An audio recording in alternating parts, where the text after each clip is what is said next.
আসসালামু আলাইকুম ওয়া রাহমাতুল্লাহি ওয়া বারাকাতুহু। সুবহানাকা লা ইলমা লানা ইল্লা মা 'আল্লামতানা ইন্নাকা আনতাল আলিমুল হাকীম। আপনারা দেখছেন ইসলামিক ইউটিউব চ্যানেল কুরআনী রুকিয়া। আমি সঙ্গে আছি হেকিম কাজী মিসবাহ হক। আজ যে প্রসঙ্গে কথা বলবো, জিনের জাদু কিভাবে নষ্ট করবেন। আপনারা জিনের জাদু কিভাবে নষ্ট করবেন? আপনি যদি রাখি হয়ে থাকেন, আপনি যদি কবিরাজ হয়ে থাকেন, আপনি মোতাব্বির হয়ে থাকেন, আপনি যদি কোনো জিনকে হাজির করেন অথবা কারো শরীরে জিন হাজির হয়েছে তাকে সাইজ করতে চান অথবা তার সাথে কথা বলতে চান অথবা সেই জিনটাকে যদি আপনি আটকাতে চান, ধরতে চান, সর্বপ্রথম তার জাদু নষ্ট করতে হবে। সে কিন্তু তার জাদু দ্বারা তাকে নিজে প্রোটেকশন দিবে এবং আপনাকে ক্ষতি করার চেষ্টা করবে। সেজন্য আপনার সর্বপ্রথম যে কাজটা হবে, আপনি তার জাদু নষ্ট করতে হবে। জাদু নষ্ট করার চেষ্টা করবেন। আপনি তার জাদু নষ্ট না করলে আপনি কোনোরকম কোনো কাজ করতে পারবেন না। তাহলে আপনি জিনের জাদু কিভাবে নষ্ট করবেন আমি বলে দিচ্ছি। যদি কারোর শরীরে সর্বপ্রথম জিন আসে, আপনি যদি বুঝতে পারেন যে কারো সেই জিনের রোগী অথবা জিন এসেছে অথবা আপনি জিন হাজির করেছেন, তার জাদুগুলো কিভাবে নষ্ট করবেন। আপনি এক গ্লাস পানি নিতে পারেন। সর্বপ্রথম এক গ্লাস পানি, আপনার কাছে এক গ্লাস পানি রাখবেন। আপনি যেটা করবেন, আমি সর্বপ্রথম দুরূদ শরীফ যে কোনো চিকিৎসা যে কোনো কাজে দুরূদ শরীফ ব্যবহার করতে হবে। আপনি দুরূদ ইস্তেগফার আপনার নিজের জন্য পড়ে নেবেন। পড়ে নেওয়ার পরে আপনি সূরা ফাতিহা পড়ে তার মুখে একটা ফু দিয়ে দিবেন। তার মুখে, রোগীর মুখে একটা জোরে ফু দিবেন এবং পানিটা সামনে রাখবেন।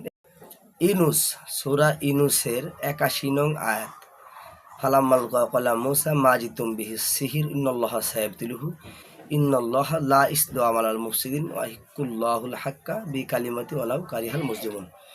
আপনি আয়াতটা ১ থেকে ৩ বার পাঠ করবেন। ৩ বার পাঠ করে ওর মুখের দিক আপনি ফু দিবেন।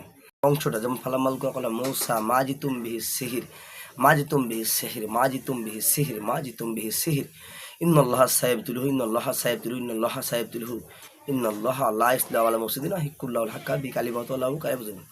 আমি কিন্তু সুন্দর করে বুঝিয়ে দিয়েছি। আমি যেভাবে বুঝিয়ে দিয়েছি হয়তোবা অনেকে বোঝাবে না এভাবে, অথবা আপনি এভাবে বুঝতেও চাইবেন কি না। আমি যেভাবে বুঝিয়ে দিয়েছি আশা করি এর থেকে ভালো বোঝানো সম্ভব না। আপনি এভাবে আয়াতটা পাঠ করলে আপনি বেশি ফল পাবেন। তারপরে যেটা করবেন, আপনি ফালাক এবং নাস, ফালাক যেমন ফালাক নাসের ১১টা আয়াত আপনি এভাবে পাঠ করবেন। পায়ের সামনে মগটা রেখে আপনি পাঠ করবেন কুল আউযু বিরাব্বিল ফালাক মিন শাররি মা খালাক ওয়া মিন শাররি গাসিকিন ইযা ওয়াকাব ওয়া মিন শাররি নাফাসাতি ফিল উকাদ ওয়া মিন শাররি হাসিদিন ইযা হাসাদ কুল নাস মালিকিন নাস ইলাহিন নাস মিন শাররিল ওয়াসওয়াসিল খান্নাস আল্লাযী ইউওয়াসওয়িসু ফি সুদুরিন নাস মিনাল জিন্নাতি ওয়ান নাস। এভাবে ১১টা আয়াত তেলাওয়াত করে ১১টা ফু ওই পানিতে এবং তার মুখে, রোগীর মুখে মেরে দিবেন। রোগীর মুখে মেরে দেওয়ার পরে এই পানিটা আবার আপনি তার মুখে ঠাস করে মুখের মধ্যে জোরে একটা ঝাপটা মারবেন। দেখবেন যে ওই জিনটার যত রকমের শক্তিশালী জাদুকর জিন হোক না কেন, যত রকমের জাদু হোক না কেন, সে ওই মুহূর্তে কোনো রকম জাদু করতে পারবে না, সমস্ত ধ্বংস হয়ে যাবে। তখন তাকে আপনি আটকিয়ে বেঁধে তারপরে তাকে সাইজ করবেন আপনার মন মতো। আর আপনি সহজেই মন মতো সাইজ করতে যাবেন না, তাহলে আপনি পরে বিপদে পড়তে পারেন। সমস্ত চিকিৎসা শিখে আমার ভিডিওটি, আমার চ্যানেলটি সাবস্ক্রাইব করে রাখেন। তারপর আপনি আমার ভিডিওগুলো দেখে শিখে তারপরে আপনি তাকে সাইজ করতে যাবেন এবং যে কোনো কাজই করতে পারবেন। আগে থাকলে ভিডিওটি শেয়ার করে দিবেন, লাইক করবেন। কোনো ভিডিও চান অবশ্যই কমেন্টে জানাবেন। আর আপনার একটা ভিডিও শেয়ারের মাধ্যমে কেউ জানতে পারে, আপনি সবে ভাগিদার হয়ে যাবেন। কেউ একটা অক্ষরও আপনার দ্বারা উপকৃত হয় এবং আপনি 10টা নেকি পেয়ে যাবেন। এবং রমজান মাসের ওসিলায় আপনি একটা 70 নেকি পেয়ে যাবেন। আসসালামু আলাইকুম ওয়া রাহমাতুল্লাহি ওয়া বারাকাতুহু।